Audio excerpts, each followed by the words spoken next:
Hello everybody, this is Guy from the Card Fight Bros. Today I'm going to be doing a review of Spike Brothers from the Reckless Rampage set.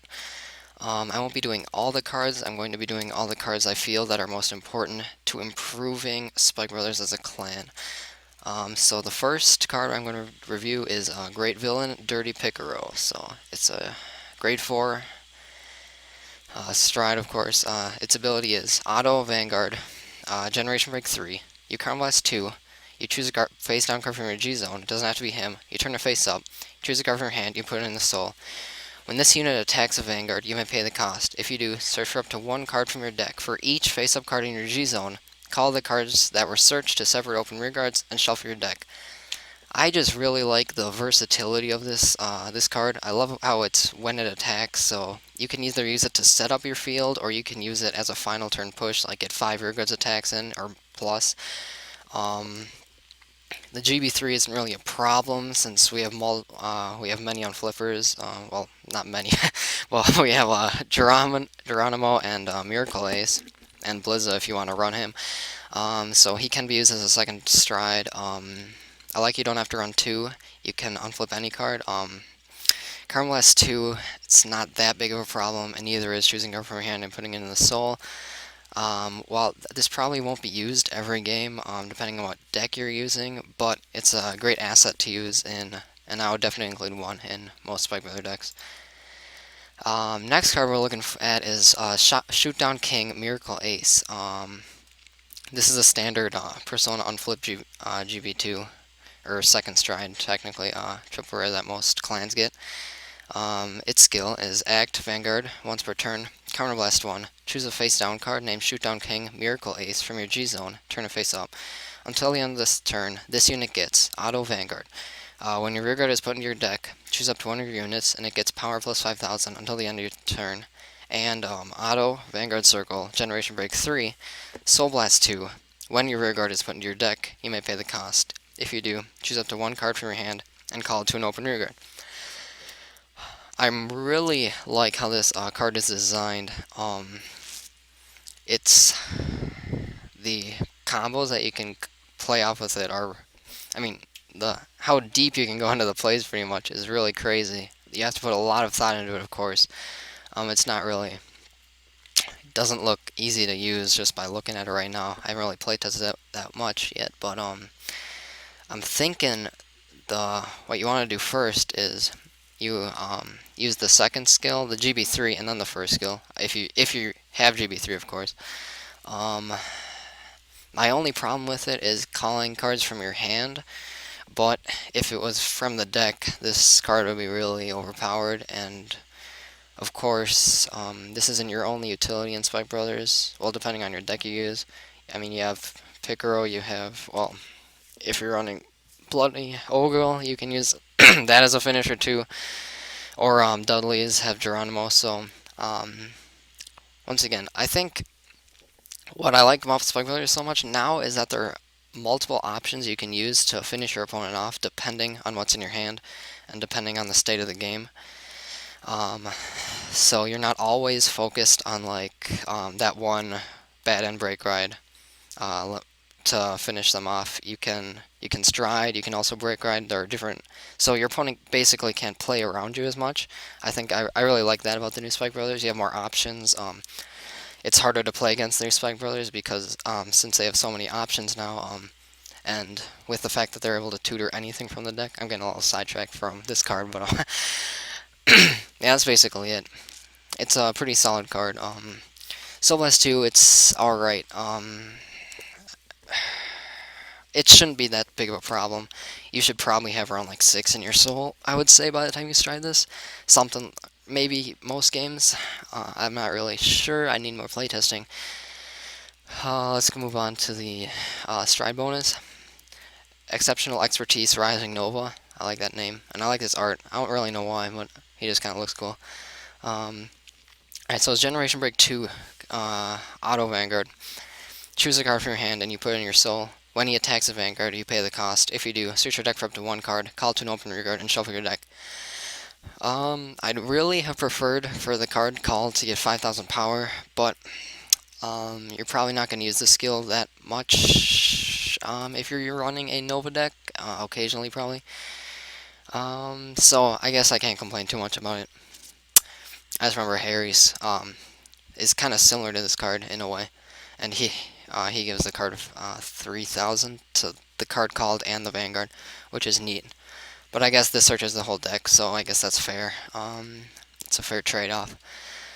And so then his stride bonus skill is Auto Vanguard. During your turn, when your G unit strides, choose up to one of your Vanguards until the end of the turn. It gets Auto Vanguard, Counterblast 1, and choose a card from your hand and put it in your soul. When this unit attacks a Vanguard, you may pay the cost. If you do, search your deck for up to one card, call two of an open rear guard, shuffle your deck, and that unit gets power plus 5,000 until the end of turn. So, this card's kind of similar to Victor, so it gives your Vanguard the ability for when it attacks. I like that. I like how it's not on stride, because then you get like 3 rearguard attacks in every turn if you want. There's just that option. Yeah, putting a card from your hand in the soul, it's not that much of an issue. You're gonna have to run more draws. 6 would probably. That's what I'm going for right now. We'll see if it changes. 8 draws seems like a lot. Yeah, I'm thinking 6 would probably be good with Rising Nova, just because of how many times you have to put cards from your hand in the soul. It's a little bit more than like Bloody End, but then. So yeah, that's why you would run 6 draws. So that's why that. I like the power plus 5,000. This card is really strong. If you call Bulldozer Dob, a card that I really like, it's like 26 on its own, just for putting a card in your hand in the soul. It kind of reminds me of. It does remind me a lot of Pale Moon, except it's more versatile, but the costs are high. I mean, not versatile, what I'm trying to say. Consistent. It's more consistent, but the costs are higher. I would say that's what it is with these new Generation Break Strike Brothers. So, overall, I'd like that more, because I've been playing GPL Moon a lot, Harry, and when you don't get your like Paratin or any good cards in the soul, it's kind of hard to win. I mean, when you do, it's pretty great, but when you don't, it's harder. So this consistency is pretty nice. Free, like you can either get a 26, or you can get that Cobalt grade 2 that lets you retire a rear guard and draw a card if it hits. I like how, yeah, going back to the consistency and the options that you have in Spike Brothers, I like that now, how you can either go for pressure. That is his name Cobalt? Do I have him on here? I don't think I have him. Yeah, alright. It's that wolf guy. Yeah, him and like what's the other grade 3? Skydiver. They have great pressure, and then you also have high power with Dob and that Coho, I think his name is. So I like that's what I like about the new Spike Brothers, pretty much, that you can pretty much choose any card from your deck. That's something that not many decks can do. They can either call like grade 2s, or they can call cards from the soul, or cards from the drop zone. You know, Spike Brothers can do anything with the cost of putting card from your hand in the soul. That's pretty much the whole new Spike Brother thing. So overall, I would say it's a pretty balanced card. If they didn't do the break even thing, it'd be kind of, by putting your card from your hand in the soul, it'd be kind of broken. So I guess it's alright that they did that. Moving on to Axe Diver. Alright, so he's a charge unit. I mean, when he's placed on rearguard due to an effect, you may have it become charged for that turn, and if you do, you put it at the bottom of your deck at the end of the battle. So it's pretty similar to like High Speed Brekkie, Reckless Express, Juggernaut Maximum, except without the soul charge. And when it charges, yeah, when it charges you have to do it, but you don't have to charge it, which is also nice. So his main ability is Auto, Generation Break 1, Counterblast 1, and Soul Blast 1. When this unit is placed on rearguard, if you have a Vanguard with Rising in its card name, that's important, you may pay the cost. If you do, choose up to one of your other rearguards. You bind it face up, and you call that card from your bind zone to an open rearguard. And then, if this unit is charging, the unit called with this effect and this unit get power plus 5,000 until the end of the turn. That is really, like, really powerful, actually. The whole bind thing is kind of a little confusing at first, but so basically, you need a rear guard already on the field, and then you call this with either Rising Nova or Wing Killer or something like that. And then you bind the card and call it back, and then this and that would get 5,000 power. The Soul Blast one has a possibility to mess up with or mess up like Miracle Ace's potential, but all in all, like it's adding like a 5k to 2 lanes is pretty insane. And then if that card had already attacked that you bound, it comes back standing. So it's really good if you get like a charge card. If you draw a charge card and it's just like a vanilla pretty much in your hand, all you have to do is call it, and then you can just tutor X Diver from your deck, like a Dob. Let's say, or a Dob or like a Coho or something from your. If you draw that, you can put it down, attack with it. Then later on, call this X Diver, and then bring it back as like 19 or 21, just for Counter Blast 1 or Soul Blast 1. The fact that it has to, your Vanguard has to be Rising, that's what makes this card balanced pretty much, because otherwise it would be way too strong, I feel. And like I don't know, balances out, I guess. You can't use it in any deck, it has to be a Rising deck. And Rising, of course, needs GB1, and in this meta, a lot of the times, the game is kind of already like decided before you even get to GB1, with like Ripples and other grade 2 game decks. So I guess that's what makes it a okay card. But once you get to GB Spike Brothers, I can imagine a Rising deck be able to like knock an opponent out on their first stride pretty much, just because of the sheer power and the number of attacks that you can be able to pull off. So yeah, that's X Diver. Next we have Wing Killer Misery. Just an Amber clone. Auto Rearguard Generation Break 1. You Counterblast 1 and you choose a card from your hand and put in the soul. When this unit attacks a Vanguard, if this unit is boosted, you may pay the cost. If you do, search your deck for up to one card not named Wing Killer Misery. Call it to an open rearguard, shuffle your deck, and that unit gets 5,000 power until the end of the turn. I think it's funny how they added search your deck for up to one card not named Wing Killer Misery, because they're trying to stop you from doing the Frozen Ogle plays, which I think is smart, especially with the new grade 1 that restands itself every time a unit's called.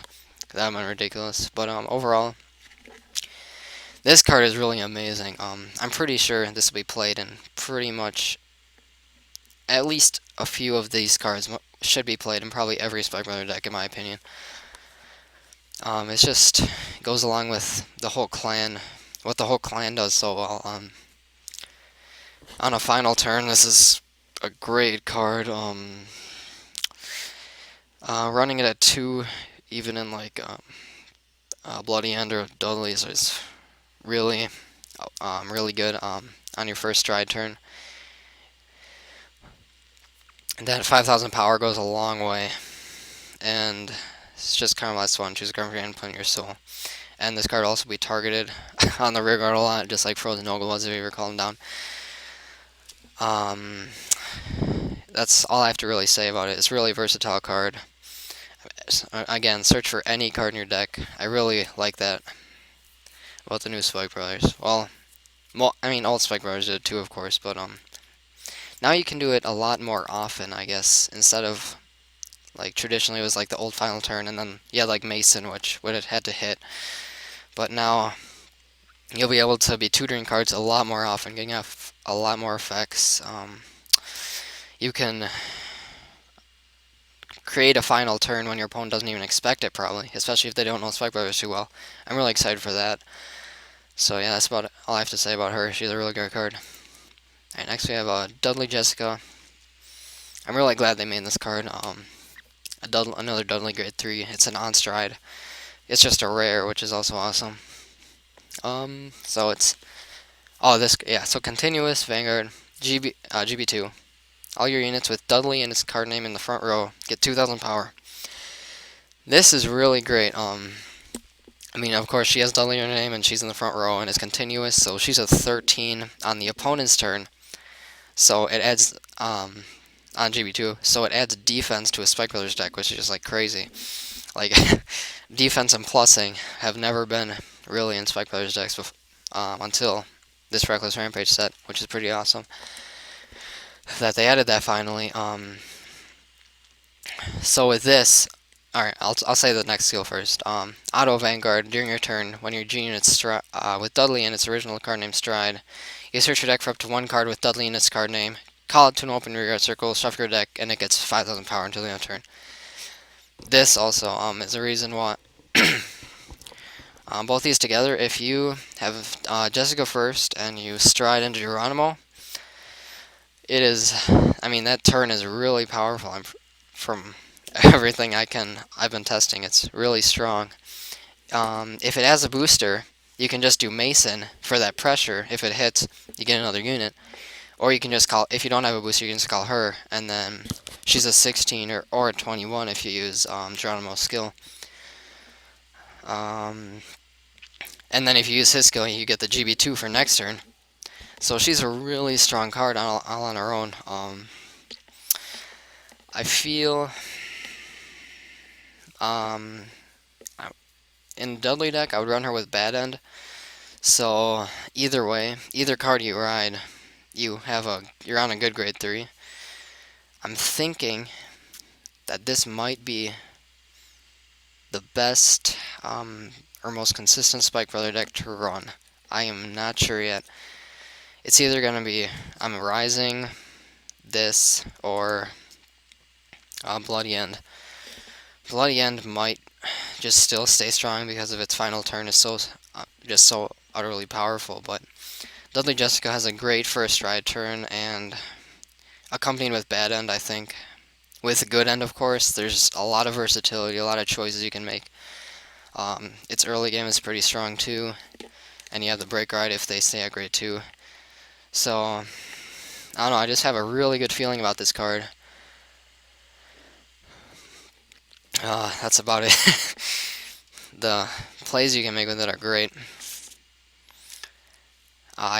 One problem with it, well, not with it, but with this Reckless Rampage, I guess, is that they didn't make any Dudley grade 2s or 1s or 0s. They just made her. That's really a bummer. I was really hoping for another Dudley grade 2 that would really make the Dudley deck superior, but we didn't get one. But still, even without it, it's really strong. I mean, Mason has always been a really strong card in Spike Brothers, and along with her, you'll never not have a card to call if you Stride Geronimo on top of her. And again, that 13 defense is much stronger now that most columns are like swinging for like increments of like 5s now, like 16s or 21s. So dropping that, or not even drop that extra 5 it'll pay off a lot. Really, excuse me, it'll pay off in the long run, and that'll be the card advantage that Spike Brothers needs. So that's what I'm thinking anyway. I could be wrong, but that's what I'm hoping for. Alright, next we have Untouchable Millie. It's yeah, in the Reckless Rampage, each clan got a perfect guard that had a sort of effect that goes along with the clan. So this one, it's a charge unit, and then it has auto rearguard, generation break 1. You choose a card from your hand to discard it. When its attack hits a vanguard, if it's charging, you may pay the cost, and if you do, return this unit to your hand. And then it has the average perfect guard, the old ones, so it doesn't have to guard a vanguard. Oh no, never mind. I'm wrong. Yep, it does have to guard a vanguard.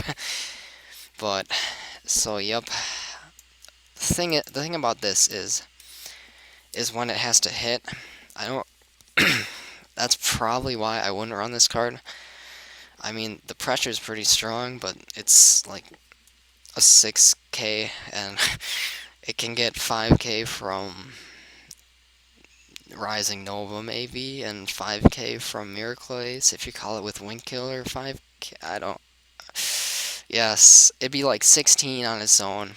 it would be okay. I want to say that because you could call it during your break ride turn, but still, the fact that it has to hit, I don't know. And then if it, well, I guess it goes back to the deck, but still, there are better cards to call, I feel, and better pressure units as well, like Cobalt Impulse and Dudley Mason even, and also Spike Brothers. Most Spike Brother decks counterblast a lot, so the new Perfect Guard G is probably the best bet if you want to use Perfect Guards, but it's still an interesting card I felt I would talk about. Alright, so next we have Bulldozer Dobe. He is like my favorite common card ever. He's a grade 3, 11k. He has charge and continuous rear guard GB1. If this unit is charging, it gets 10,000 power. That's 21 just on its own when it's called from the deck. GB1, of course, but that's not too bad. The power, the amount of power you can get with this is just insane. If you call this guy in your break ride turn, that's 31 with no boost and no other additional power, just his own and the break ride skill. If you use it with like Bloody Ogle, that's 36. You can call this guy out like 2 to 3 times a turn, even if you try, which is really insane. Overall, I'm pretty sure this card is what's gonna really just blow people away. That additional 10. We've never had something that can hit for this strong just by being called before.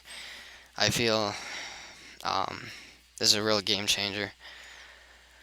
When they're at like 4 or 5 damage, you're gonna want to bring this guy out constantly. Alright, next we kind of have the opposite, like a super high pressure unit, Cobalt Impulse. He's also charged. He has auto rearguard circle, generation break 1. When his attack hits a vanguard, if he's charging, draw a card, choose one of your opponent's rearguards, and retire it. The thing about this card, you'd only want to run like 1 or 2. No more than 2, for sure, because it has to be charging and it's GB1. So those are pretty heavy restrictions. But I mean, that pressure is pretty insane. That's like a plus. I mean, like drawing a card and retiring one of your rear guard, opponent's rear guards, of course. That's a pretty big pressure unit, especially if it's got a lot of power, which it would get from like Rising Nova or Wind Killer Misery or Miracle Ace. So I mainly see this being run as like a 1 or 2 of in Rising Nova deck, but still, I like how much pressure it gives. I mean, it's a lot more than Mason, I'm pretty sure. It's just free as long as it hits, so that's really nice. It has to be charging, so of course only run 1 or 2, because if he's in your hand, he's pretty much dead unless you get an Axe Diver, which wouldn't be hard. So I can, I guess there are better cards to run at 4 too, like maybe not at 4, like at 4 or 3. Wind Killer and Axe Diver should be run at pretty high numbers. I would say in a Nova deck. Outside of Rising Nova decks, I don't see this getting much play just because of the charge and because of the GB1. But overall, I still think it's a really neat card, and I kind of like the art, so there's that. And finally, we have Moodmaker Nianrook. It's the first. Okay, it's not the first. It's the first booster that gets power that I like. Alright, Dudley Phantom. I never really ran that card just because it was like 6k and then it had to go back.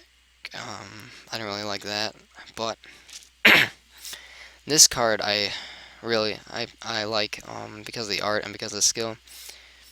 It makes great Picaro.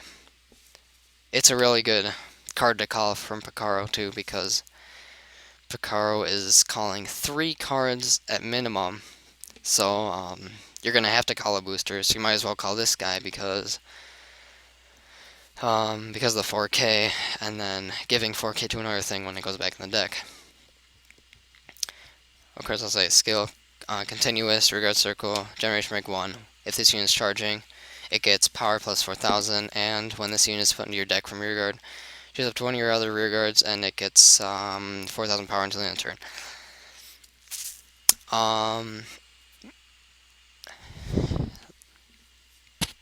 There's sorry, there's I don't know. There's nothing really to say about it except it's a really strong booster, and it could be an attacker. I don't really see the point of calling it as an attacker though, because there are other stronger cards to call. Unless if you want to unless if the other column needs like 4K to get over a limit. I mean, I can maybe see that being more optimal, but otherwise, yeah, mainly a booster. The boost would be really strong. And of course, when it goes back in the deck, choosing 4K to give to something else. Just the power stacks and stacks and stacks. So, probably run this 1 or 2 of just like Cobalt Impulse, because you can tutor out any card from your deck with so many skills. So, and he needs to be charged, so he needs to be called mainly from the deck or X Diver, but that wouldn't be very ideal. And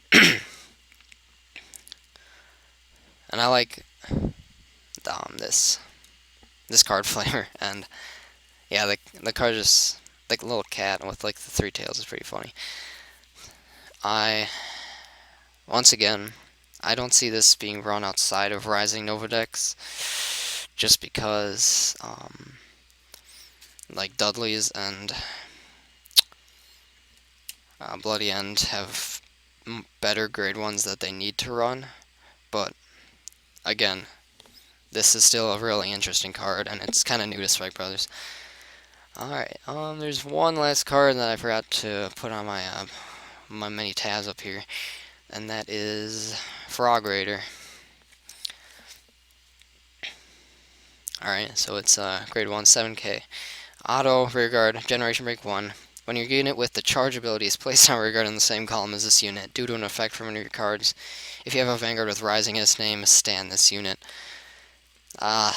Rising decks are just, once you get to GB1, they're so strong.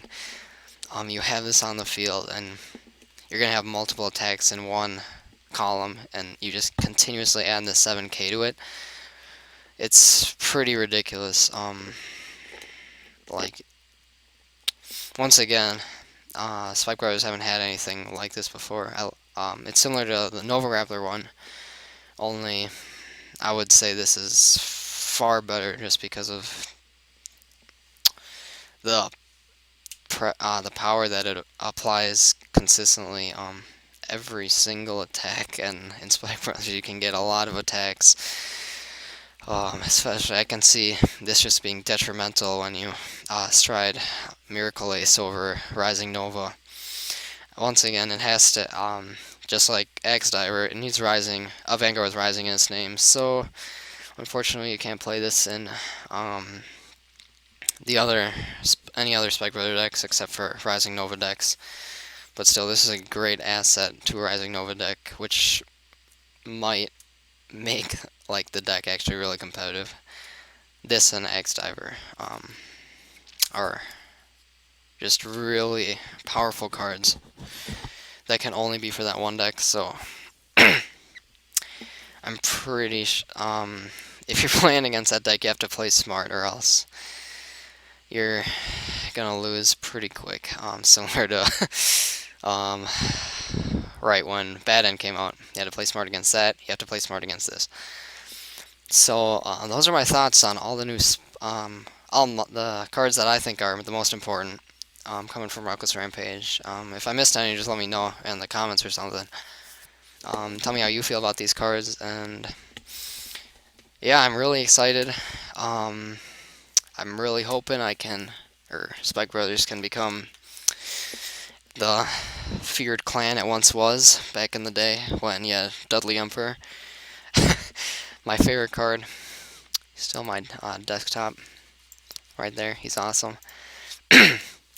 So yeah, there we go. Hopefully Spike Brothers can reach that point again where people are afraid of them. Um, and hopefully a lot more people pick them up. I mean, they are. You have to play Spike Brothers a little different than other decks. I'll admit. But once you pick them up, they're really fun and they're really powerful. Even now, without all this support. Um, there was that guy in, what was his name? Kevin something. Kevin Iskandar got second in Indonesia, so there's proof that Spike Brothers can be meta. So with this set, I hope they truly become meta and they start placing really high in tournaments. That's my hope anyway. Remember to like and subscribe, and see you guys next time. See ya. Thanks for watching.